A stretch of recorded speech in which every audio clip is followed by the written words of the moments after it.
Selamat pagi semuanya. Hari ini kita akan melakukan pembahasan terkait pengenalan mengenai human computer interaction. Jadi di bab awal ini kita akan berkenalan dengan apa itu human computer interaction dan apa yang mendasari dari keilmuan human computer interaction. Jadi secara kedisiplinan ilmu, jadi human computer interaction ini masuk ke dalam bagian kecil dari user experience design. Jadi user experience design merupakan induk besar di mana dia memiliki beberapa bagian keilmuan lain seperti interaction design dan human computer interaction. Nah, khusus pada pembahasan kali ini, jadi pada mata kuliah ini HCI atau Human Computer Interaction akan juga bersinggungan dengan namanya Interaction Design dan juga User Experience Design. Jadi nanti sedikit banyak akan bersinggungan tentang User Interface, User Experience, dan juga teori mengenai Interaction Design. Nah, ini adalah event yang mendasari timeline terbentuknya keilmuan human computer interaction.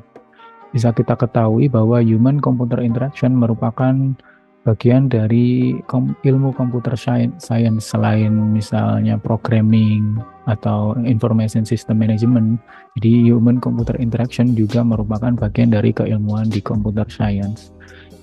Bagaimana keilmuan ini bisa terbentuk? Jadi timelinenya dimulai ketika selesai Perang Dunia Kedua. Pada saat itu tahun 1940 sampai 1945, ketika berakhirnya Perang Dunia Kedua, ada salah satu ilmuwan bernama Vannevar Bush. Dia adalah salah satu pionir atau ilmuwan yang menciptakan senjata-senjata untuk mensuplai peperangan di Perang Dunia Kedua untuk Amerika Serikat.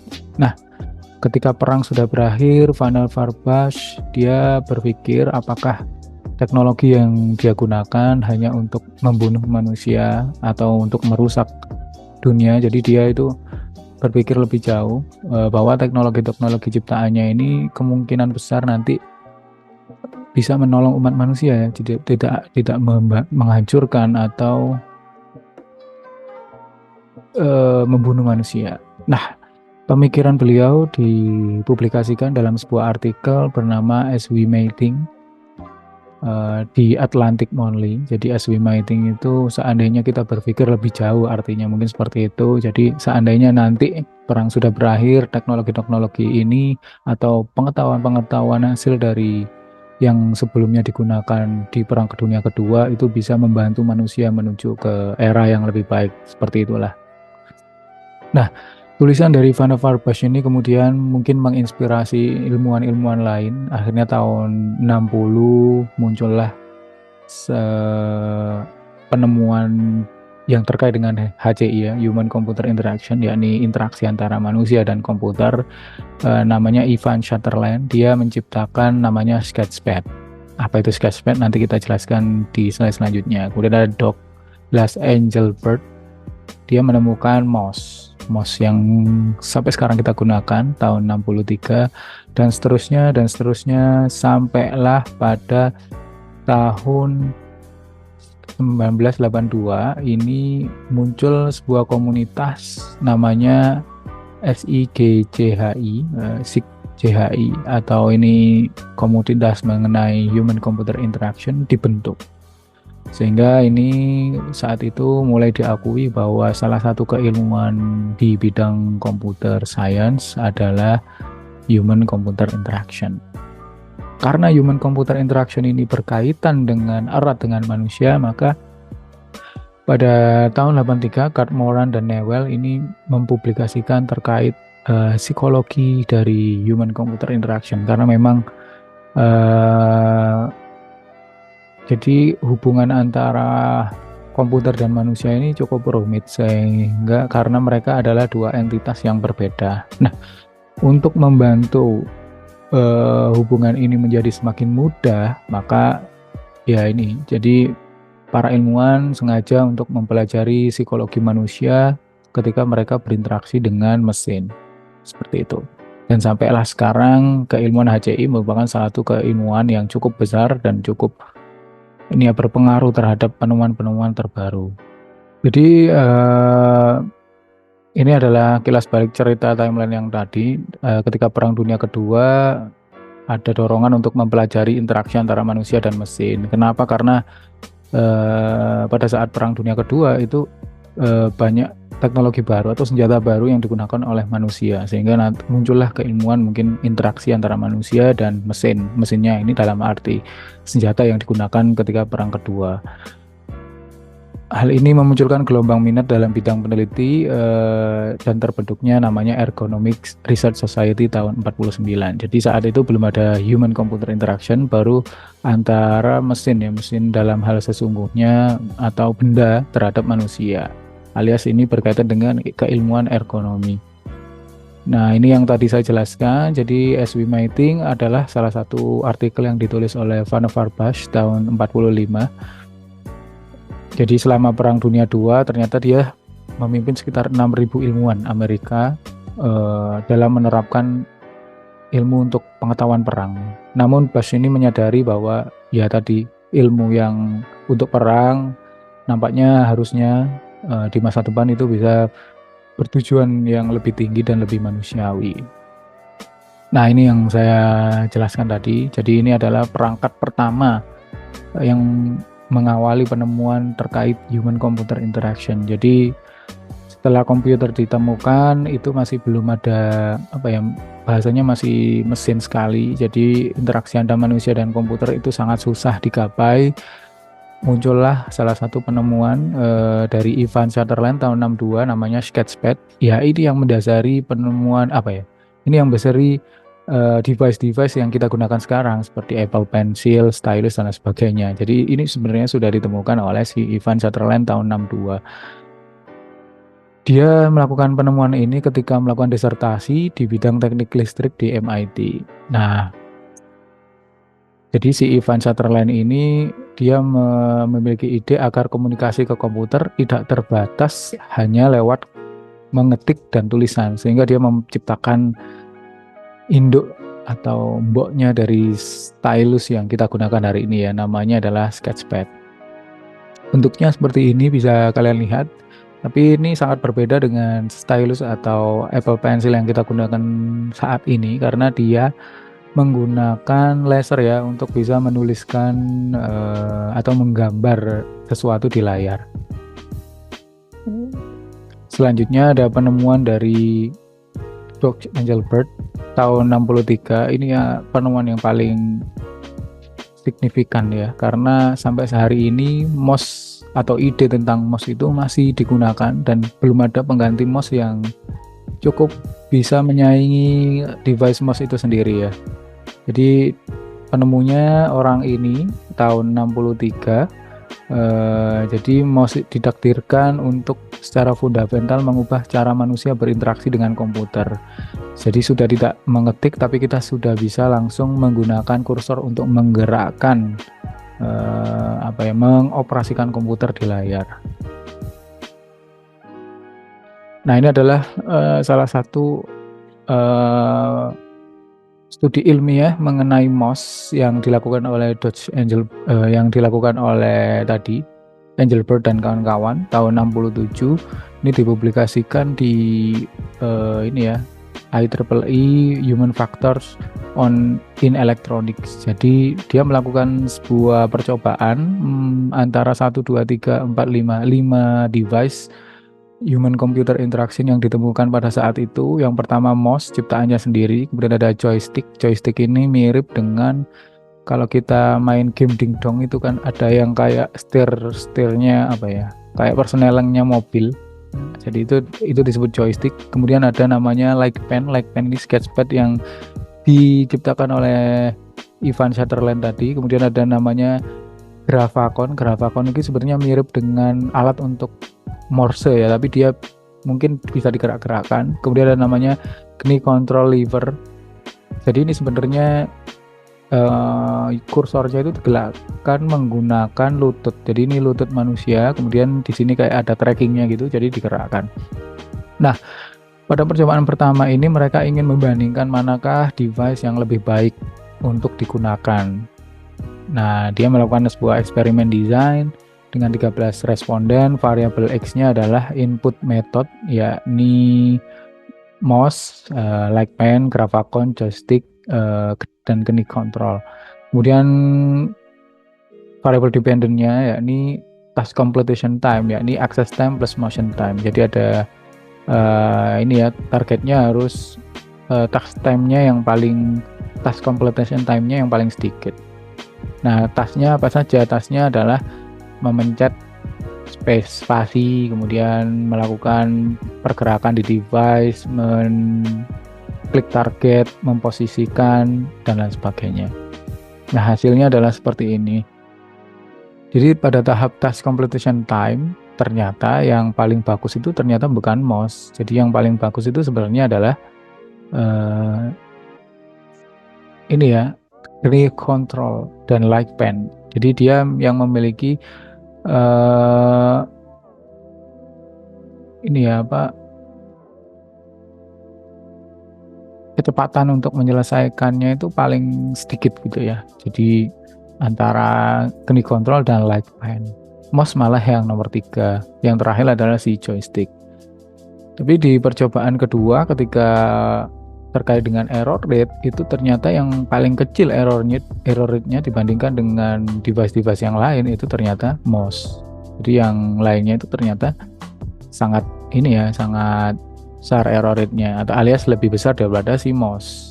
Nah, mungkin jawaban dari studi ini kenapa kok mouse digunakan sampai hari ini karena mungkin error rate yang dihasilkan adalah rendah, mungkin bendanya juga lebih kecil, dan hasil yang task completion time itu sebenarnya tidak buruk-buruk amat seperti itu. Nah, kemudian ada studi lanjutan terkait error rate, ini membandingkan antara ini di tahun yang berbeda ya, di tahun yang lebih baru ya. Jadi ini ada touchpad dan mouse. Touchpad itu kan ditemukan baru-baru ketika laptop ditemukan. Itu dibandingkan ternyata error rate yang paling kecil itu tetap milik si mouse. Jadi kenapa hasil jawaban itu adalah kenapa kok mouse masih digunakan sampai sekarang ya, karena memang mouse ini masih dianggap memiliki error rate yang lebih kecil dibanding dengan device-device HCI yang bisa digunakan saat ini. Nah, perangkat-perangkat yang tadi itu seperti sketchpad, kemudian ada mouse, itu akhirnya menginspirasi juga ya, menciptakan beberapa perangkat HCI yang lain seperti kamera, bla bla bla, macam-macam, sehingga manusia melakukan komunikasi dengan mesin atau komputer semakin lebih mudah.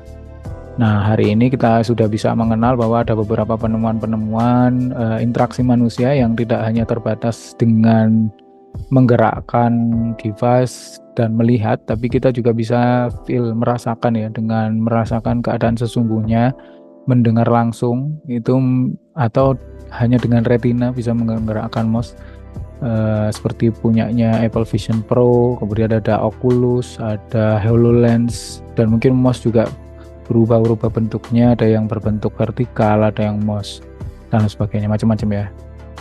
Nah, teknologi yang terbaru terkait human computer interaction ini ada namanya VR, AR, sama MR.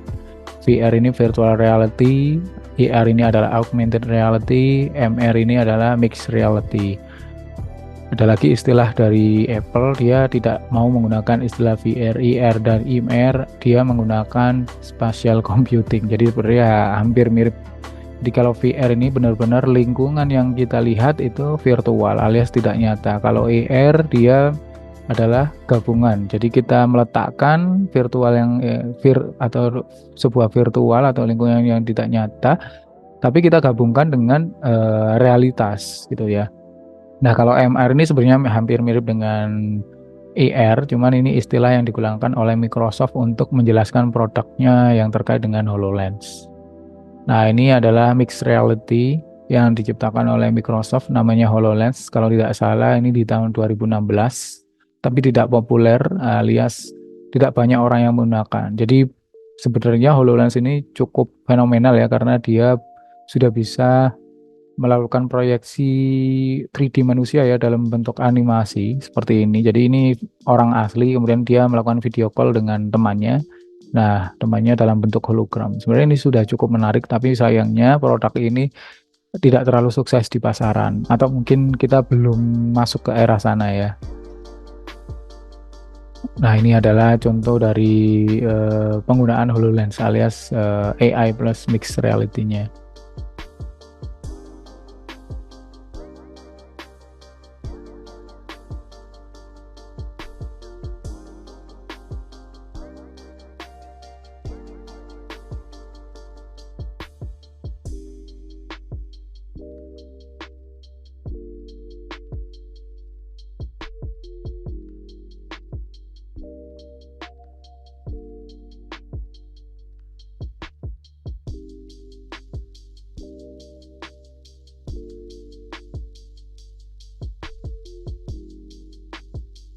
Jadi diintegrasikan dengan Copilot-nya GitHub punya Microsoft ya.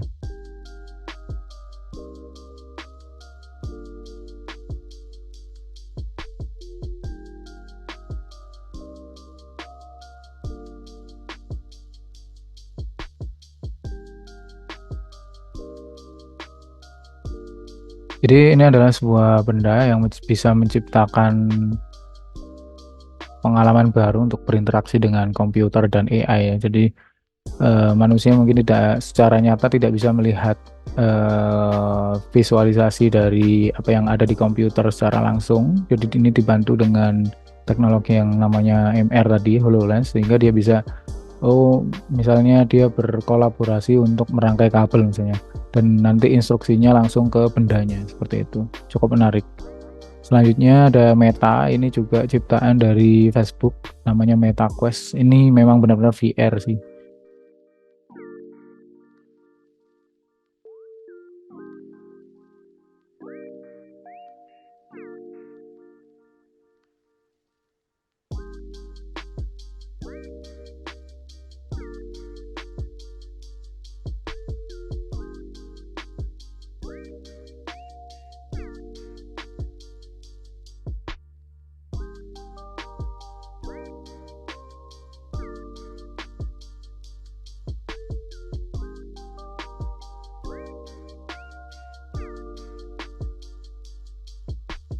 Jadi Meta ini memang merubah Facebook, sebelumnya nama perusahaannya, merubah namanya menjadi Meta karena dia berpikir bahwa nanti kita akan memasuki era metaverse ya. Tapi sayangnya sampai hari ini tidak banyak orang yang mengikuti tren ini ya. Jadi memang mungkin belum saatnya aja. Tapi teknologi ini adalah sebuah kepastian. Yang terakhir ada yang baru-baru ini di tahun 2024 ada namanya Apple Vision Pro.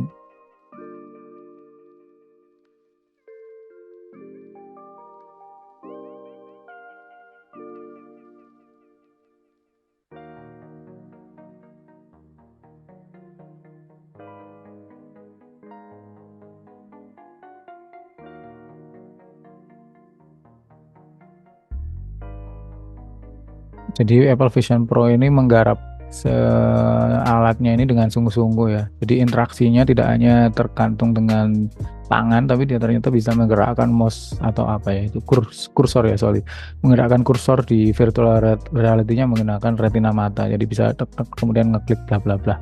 Ini cukup menarik. Dan ini menjadi hype, tapi ternyata setelah peluncurannya hype sekali, tapi beberapa bulan udah nggak terlalu hype lagi. Karena memang sebenarnya teknologi-teknologi VR, MR atau spatial computing ini masih belum saatnya. Nah, yang terakhir ini yang paling fenomenal ada namanya Neuralink. Jadi Tesla menciptakan sebuah chips yang bisa ditanam ke otak manusia, sehingga nanti bisa membantu atau mengenhance kemampuan berpikir otak manusia. Tesla sudah melakukan percobaan ini sudah sejak lama ya, sudah sekitar sebelum tahun 2020-an, jadi sudah lama sekali. Kemudian bertahap lewat hewan dulu, babi, kemudian lewat monyet, baru yang 2 bulan ini dia mencoba ke implan ke manusia yang ini ya, punya keterbatasan fisik. Jadi di tengkoraknya manusia itu dioperasi, kemudian neuralingnya dipasang ke dalam otak manusia itu. Nah, ternyata setelah diuji coba, manusia itu ternyata berhasil menggerakkan kursor hanya dengan pikirannya. Nah, nanti videonya bisa kalian cek lebih lanjut ya, namanya Neuralink. Nah, itu adalah penjelasan terkait bagaimana asal muasal dari keilmuan human computer interaction dan bagaimana alat alat penemuan human computer interaction dari awal sampai mungkin sekarang.